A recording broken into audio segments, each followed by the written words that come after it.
warahmatullahi wabarakatuh. Perkenalkan, kami dari kelompok 9. Saya Putri Febriani Afandi dan rekan saya Anissa Revanza. Di sini kami ingin membahas materi tentang Undang-Undang Guru dalam mata kuliah Etika Profesi Guru yang diampu oleh Bapak Dr. Awiria SPD MPD. Pengertian Undang-Undang Guru. Dalam dunia pendidikan, proses belajar mengajar tidak akan berjalan dengan lancar tanpa adanya seorang pendidik. Nah, maka dari itu, seorang guru itu memiliki peran yang sangat strategis di dalamnya. Namun, keseluruhannya itu diatur dalam Undang-Undang Guru. Pengertian guru dalam undang-undang. Pasal 1 ayat 1, guru adalah pendidik profesional dengan tugas utama mendidik, mengajar, membimbing, mengarahkan, melatih, menilai, dan yang terakhir mengevaluasi peserta didik. Ada pendidikan anak usia dini, jalur pendidikan formal, pendidikan dasar, dan yang terakhir pendidikan menengah. Undang-Undang Guru merupakan suatu ketetapan politik bahwa pendidikan adalah pekerjaan yang profesional yang berhak mendapatkan hak-hak sekaligus kewajiban yang profesional. Isi dari Undang-Undang Nomor 14 Tahun 2005 tentang guru, yaitu membahas tentang segala sesuatu yang berkenaan oleh guru, tetapi lebih menekankan pada pembahasan hak dan kewajiban guru dalam dunia pendidikan. Kompetensi profesi pendidik. Yang pertama ada kompetensi pedagogik, yang kedua kompetensi kepribadian, yang ketiga ada kompetensi sosial, yang terakhir ada kompetensi profesional.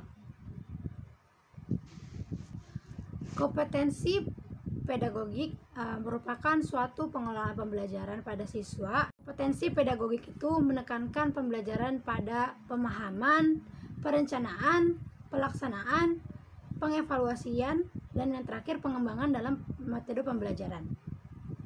Yang kedua ada kompetensi kepribadian. Dalam kompetensi kepribadian ini, guru tuh menekankan kayak seperti kemampuan dia kayak beradaptasi sama teman-temannya, terus kayak akhlaknya bagus atau tidak, terus peserta didik itu bisa berperilaku baik, sopan santun, etikanya gitu. Itu yang dinilai dalam kompetensi kepribadian. Kompetensi sosial adalah kemampuan pendidik berinteraksi dan bersosialisasi terhadap peserta didik, sesama pendidik, tenaga pendidik, orang tua atau wali murid, dan masyarakat sekitar. Kompetensi profesional, di sini guru menekankan kepada peserta didik untuk menguasai materi-materi yang terdapat dalam pembelajaran itu secara luas, secara mendalami gitu. Terus memungkinkan untuk membimbing dengan memperoleh kompetensi yang telah ditetapkan. Sertifikasi guru atau pendidik. Sertifikasi guru adalah proses pemberian sertifikasi pendidik kepada guru. Nah, sertifikat pendidik itu diberikan kepada guru yang telah memenuhi standar profesional. Guru profesional merupakan syarat mutlak untuk menciptakan sistem praktik pendidikan yang baik dan benar. Pasal 12 yaitu setiap orang yang telah memperoleh sertifikat pendidik memiliki kesempatan yang sama untuk diangkat menjadi guru pada satuan pendidikan tertentu. Saya Anissa Revanza akan melanjutkan presentasi dari Putri Febriani Afandi. Di sini ada sertifikasi pendidik atau guru. Sertifikasi pendidik atau guru dalam jabatan akan dilaksanakan dalam bentuk penilaian portofolio. Penilaian portofolio merupakan pengakuan atas pengalaman profesional guru dalam bentuk kumpulan dokumen. Nah, dalam bentuk kumpulan dokumen ini mendeskripsikan yang pertama itu ada kualifikasi akademik, pendidikan dan pelatihan, pengalaman mengajar, perencanaan dan pelaksanaan pembelajaran, penilaian dari atasan dan pengawas, prestasi akademik, karya pengembangan profesi, keikutsertaan dalam forum ilmiah, pengalaman organisasi di bidang kependidikan dan sosial, dan yang terakhir adalah penghargaan yang relevan dengan bidang pendidikan.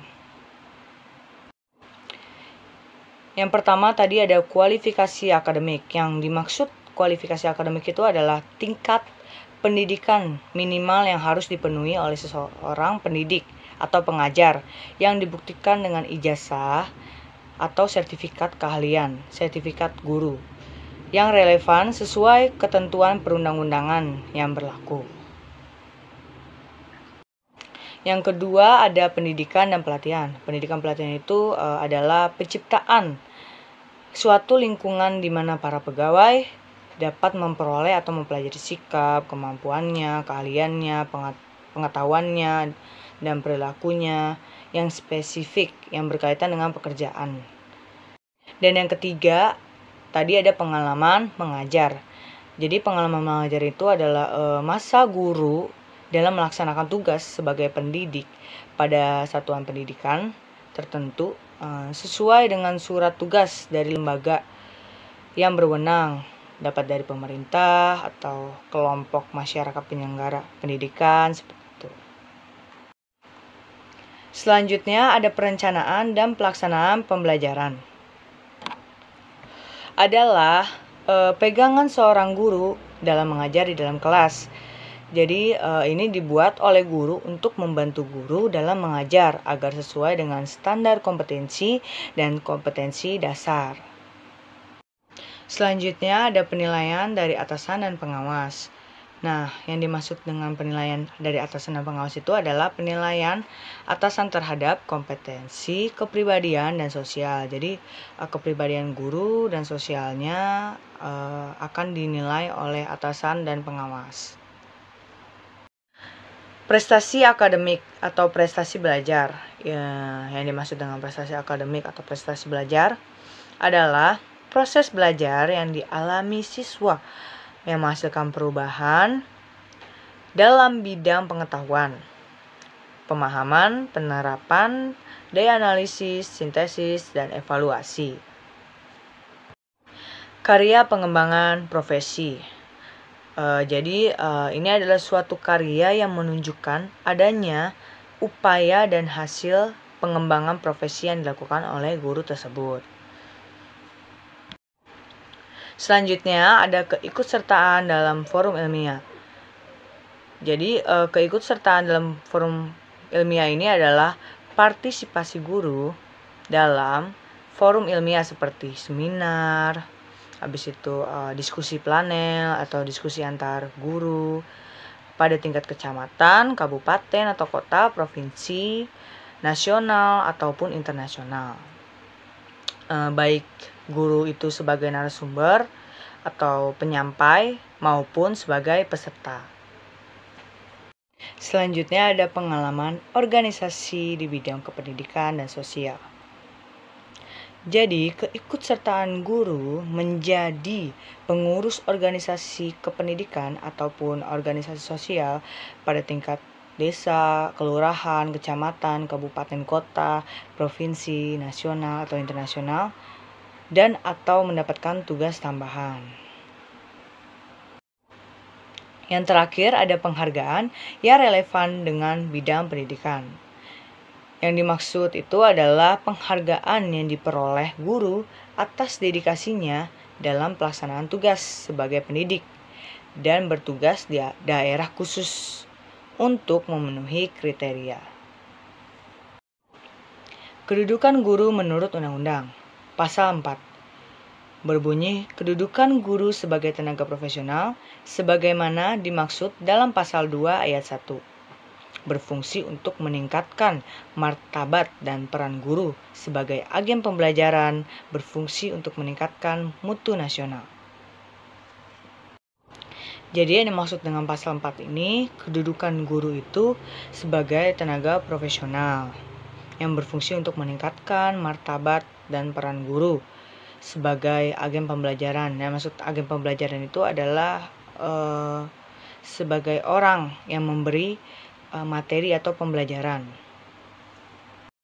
Selanjutnya ada pasal 6 yang berbunyi kedudukan guru dan dosen sebagai tenaga profesional bertujuan untuk melaksanakan sistem pendidikan nasional dan mewujudkan tujuan pendidikan nasional, yaitu berkembangnya potensi peserta didik agar menjadi manusia yang beriman dan bertakwa kepada Tuhan Yang Maha Esa, berakhlak mulia, sehat, berilmu, cakap, kreatif, mandiri, serta menjadi warga negara yang demokratis dan bertanggung jawab. Jadi maksudnya pasal 6 ini kedudukan guru dan dosen sebagai tenaga profesional itu bertujuan untuk melaksanakan semua sistem pendidikan nasional dan mewujudkan tujuan pendidikan nasional agar berkembangnya potensi peserta didik. Jadi potensi peserta didik itu berkembang menjadi pribadi yang baik, berilmu, cakap, kreatif, seperti itu. Yang selanjutnya ada hak guru dalam pasal 14 Undang-Undang Nomor 14 Tahun 2005. Dalam melaksanakan tugas keprofesionalnya, guru berhak yang pertama, memperoleh penghasilan di atas kebutuhan hidup minimum dan jaminan kesejahteraan sosial. Yang kedua, mendapatkan promosi dan penghargaan yang sesuai dengan tugasnya dan prestasi kerjanya. Yang ketiga, memperoleh perlindungan dalam melaksanakan tugas dan hak atas kekayaan intelektual. Yang keempat, memperoleh kesempatan untuk meningkatkan kompetensinya. Yang kelima, memperoleh dan memanfaatkan sarana dan prasarana pembelajaran untuk menunjang kelancaran tugas keprofesionalannya. Selanjutnya ada kewajiban guru, Undang-Undang Nomor 14 Tahun 2005 Pasal 20. Dalam melaksanakan tugas keprofesionalnya, guru berkewajiban yang pertama, merencanakan pembelajaran, melaksanakan proses pembelajaran yang bermutu, serta menilai dan mengevaluasi hasil pembelajaran. Yang kedua, meningkatkan dan mengembangkan kualifikasi akademik dan kompetensi secara berkelanjutan sejalan dengan perkembangan ilmu pengetahuan, teknologi, dan seni. Yang ketiga, bertindak objektif dan tidak diskriminatif atas dasar pertimbangan jenis kelamin, agama, suku, ras, dan kondisi fisik tertentu, ataupun latar belakang keluarga dan status sosial ekonomi peserta didik dalam pembelajarannya. Yang keempat, menjunjung tinggi peraturan-peraturan undang-undang, hukum, dan kode etik guru, serta nilai-nilai agama dan etika. Yang terakhir, memelihara dan memupuk persatuan dan kesatuan bangsa. Yang selanjutnya ada tujuan pembuatan undang-undang guru. Yang pertama itu mengangkat harkat, citra, dan martabat guru. Yang kedua, meningkatkan tanggung jawab profesi guru sebagai pengajar, pendidik, pelatih, pembimbing, dan manajer pembelajaran. Yang ketiga, memberdayakan, mendayagunakan profesi guru. Yang keempat, memberikan jaminan kesejahteraan dan perlindungan terhadap profesi guru. Yang kelima, meningkatkan mutu pelayanan dan hasil pendidikan. Yang terakhir, mendorong peran serta masyarakat dan kepeduliannya terhadap guru. Jadi itu yang dapat kami sampaikan. Kurang lebihnya mohon maaf. Wabillahi taufiq wal hidayah. Wassalamualaikum warahmatullahi wabarakatuh.